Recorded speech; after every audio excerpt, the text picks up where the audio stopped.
Hello बच्चों। तो उम्मीद करता हूँ कि आप जो भी ये हमारे निमसेट पीवाईक्यूज का सीरीज है जिसमें जितने भी आपके कंप्यूटर रिलेटेड पीवाईक्यूज हैं वो आप अच्छे से देख रहे होंगे और उनको एंजॉय कर रहे होंगे। ठीक है, तो आज की सीरीज में आज हम सॉल्व कर रहे हैं निमसेट 2013 पेपर। ठीक है, 2013 पेपर में अप्रॉक्स 10 प्रॉब्लम्स आया था।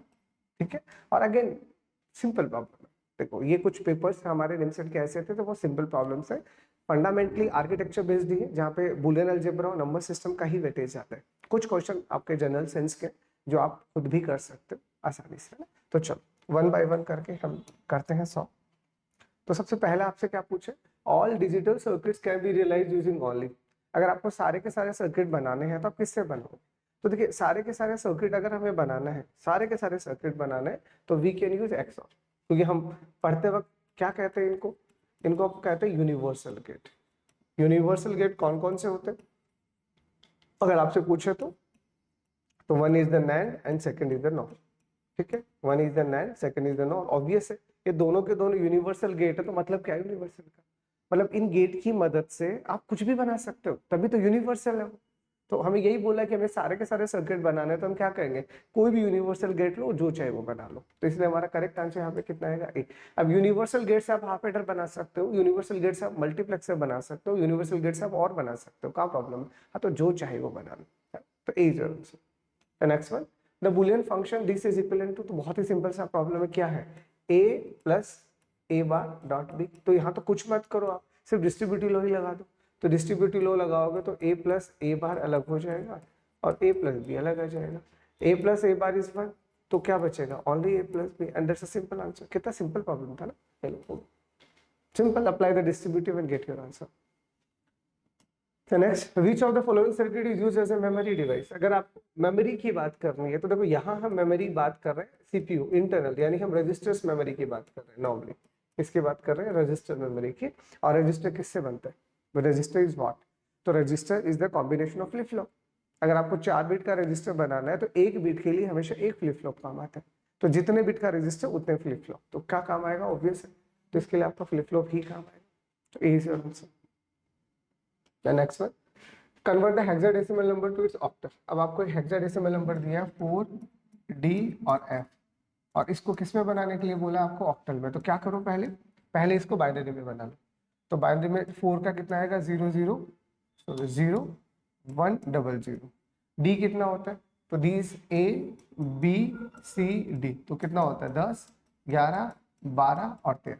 तो डी आपका 13 होता है, 13 का बाइनरी कितना होता है 1 1 0 1, और एफ 15 होता है तो 1 1। ठीक है, ये लो।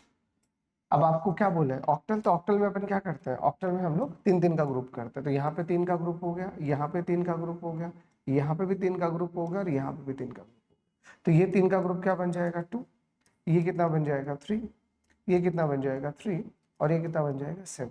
तो यानी जब आप इसे ऑक्टल में बनाओगे तो आपका आंसर कितना आएगा 2 3 3 7 है ऑप्शन, बिल्कुल ही।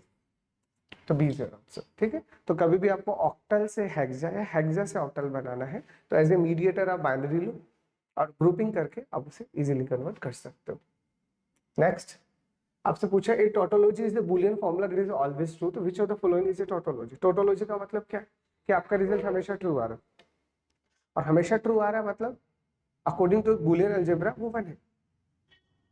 देखो एक हम लॉजिक बेस्ड कैलकुलेशन करते हैं, जो हमारा लॉजिक बेस्ड कैलकुलेशन होता है वहां पे ट्रू का मतलब ट्रू और फॉल्स का मतलब फॉल्स होता है। बट हम यहाँ पे बुलियन अलजेब्रा का कैलकुलेशन कर रहे हैं, यहाँ ट्रू का मतलब 1 होता है और फॉल्स का मतलब 0 होता है। तो आपसे क्या पूछे कि इनमें से ऐसा कौन सा एक्सप्रेशन है जिसका रिजल्ट हमेशा 1 आएगा, हमेशा। तो चलो पहले हम बात करते हैं, चलो वन बाय वन हम बात करते हैं। सबसे पहले हम बात करते हैं एक्स की, तो एक्स का रिजल्ट 1 आएगा क्या, नहीं। एक्स अगर आप 0 दोगे तो 0 आएगा, 1 दोगे तो 1 आएगा, तो हमेशा टोटोलॉजी कहाँ हुआ, बिल्कुल नहीं है, क्रॉस इट, काट दो। इसको अगर आप सॉल्व करोगे तो x प्लस एक्स बार क्या होता है, अरे a plus A bar is 1, और 1 इंटू एनीथिंग इज एनीथिंग, यानी यहाँ से रिजल्ट आएगा y, और y मतलब 0 दोगे तो 0 आएगा, 1 दोगे तो 1 आएगा, तो ये भी पॉसिबल नहीं है। इसको अगर आप सॉल्व करोगे तो देखो x प्लस एक्स बार क्या होता है 1, तो 1 प्लस वाई बार कितना होता है 1 प्लस वाई बार इज 1। इसका मतलब इसको कोई फर्क नहीं पड़ता आप x को 0 दो या 1 दो या y को 0 दो या 1 दो, ये तो हमेशा ही 1 आ गया, और यही तो है हमारे लिए टोटोलॉजी का मतलब क्या है, रिजल्ट हमेशा ट्रू आना चाहिए, हमेशा 1 आना चाहिए, ऑब्वियस, दिस इज करेक्ट। चलो इसको भी चेक कर लेते हैं। तो इसको सॉल्व करोगे तो यहाँ पे डिस्ट्रीब्यूटिव लगाओगे, तो x प्लस एक्स बार अलग चला जाएगा, उसको सिंपल सा सॉल्व करोगे तो इस पर मैं डायरेक्ट डिस्ट्रीब्यूटिव लगा देता हूँ, तो ऑगमेंटेशन रूल कहते हैं इसको सिंपल सा, तो ये यहाँ से x गायब हो जाएगा और this is x bar plus 5। तो क्या ये हमेशा टोटोलॉजी है? क्या ये हमेशा टोटोलॉजी? नहीं। सॉल्व करके देख लो। अब आप x को अगर आप 0 देते हो तो, और y को देखो, x को अगर आपने 1 दिया, x को आपने 1 दिया और y को आपने 0 दिया, तो रिजल्ट 0 आ गया ना, 0 प्लस 0, तो काहे का टोटोलॉजी? बिल्कुल टोटोलॉजी नहीं है, तो दिस इज ऑल्सो रॉन्ग। तो टोटोलॉजी मतलब जिसका रिजल्ट हमेशा 1 आए और अकॉर्डिंग टू द ऑप्शन वो क्या है? वो आपका सी है, तो C is your correct answer. तो next one, acronyms of double E P ROM. तो डबल ई पी रोम का मतलब क्या होता है? Electrically erasable programmable read only memory, है electrically erasable programmable read only memory, तो C is your correct answer. आसान है। तो टाइप्स ऑफ रोम तो पता होंगे ना, ROM, P ROM, E P ROM, E P ROM, ठीक है, मार्क्स रोम, जितने भी रोम से आपको पता होना चाहिए। नेक्स्ट आपसे पूछे, for reproducing sound A CD audio player uses. तो सीडी में क्या कॉन्सेप्ट होता है? सीडी एक ऑप्टिकल डिस्क होती है जहां पे हमारे पास यहाँ ऑप्टिक्स बने होते हैं बेसिकली, ठीक है।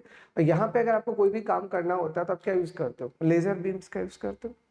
ऊपर से लेजर आएगा, जो लेजर बीम उसको हिट करेगा और वहां पे फिर क्या बनेंगे? पिट्स और ग्रेड्स बनेंगे आपके, जहाँ 0101 के पैटर्न बनते हैं। तो हम क्या यूज करते हैं यहाँ पे? ऑब्वियसली लेजर बीम यूज करेंगे। तो लेजर बीम की मदद से ही आप वहां पे साउंड जनरेट करते हो।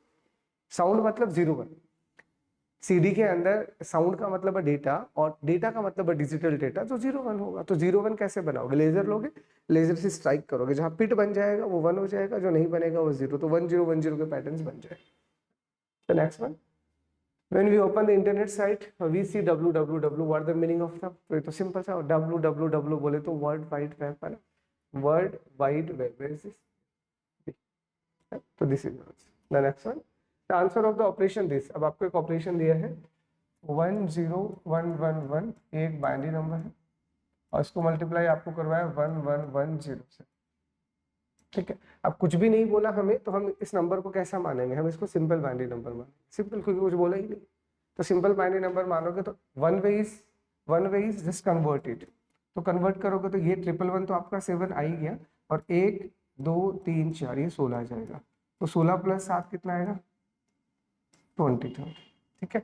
और ये कितना है? तो ये तो आपको साफ साफ ही दिख रहा है, इससे 14 है, तो ये आपके पास 14 आ गया। क्या पूछा? प्रोडक्ट पूछे।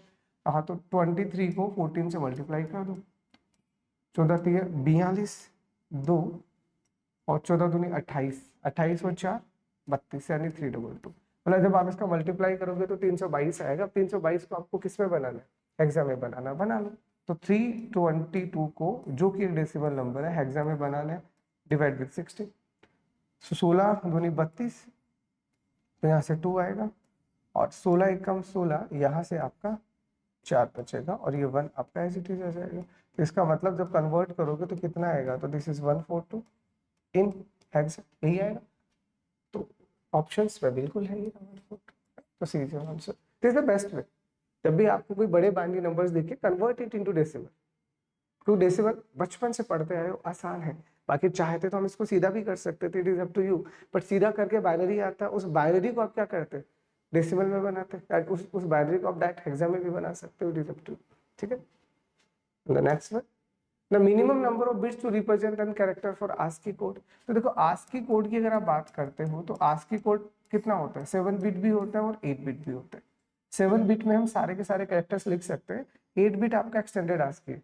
तो मिनिमम कितना आएगा? तो हम कहेंगे बिल्कुल मिनिमम तो 7 में भी हमारा काम हो जाएगा, क्योंकि अगर आप 7 बिट लेते हो तो 2 का पावर 7, 128 पॉसिबिलिटीज है, और जो 0 से 127 आता है, और यहाँ आपका पूरा का पूरा कीबोर्ड खत्म हो जाता है। 8 बिट में आप क्या कर सकते हो? कुछ ग्राफिकल सिंबल जनरेट कर सकते हो, तो उसके आगे के जो सिंबल्स आएंगे वो ग्राफिकल सिंबल्स आएंगे। हो सकता है उनकी नीड नहीं है, आपको सिर्फ कीबोर्ड पे ही ऑपरेट करना है, तो सिर्फ आपको कैरेक्टर को ही रिप्रेजेंट करना है, तो 7 बिट सफिशिएंट है, आपका काम हो जाएगा। तो ठीक है, ओके। तो सिंपल पेपर था, उम्मीद करता हूँ अच्छे से आपको समझ आ गया होगा। अगर फिर भी कोई डाउट हो तो please comment. Okay, thank you.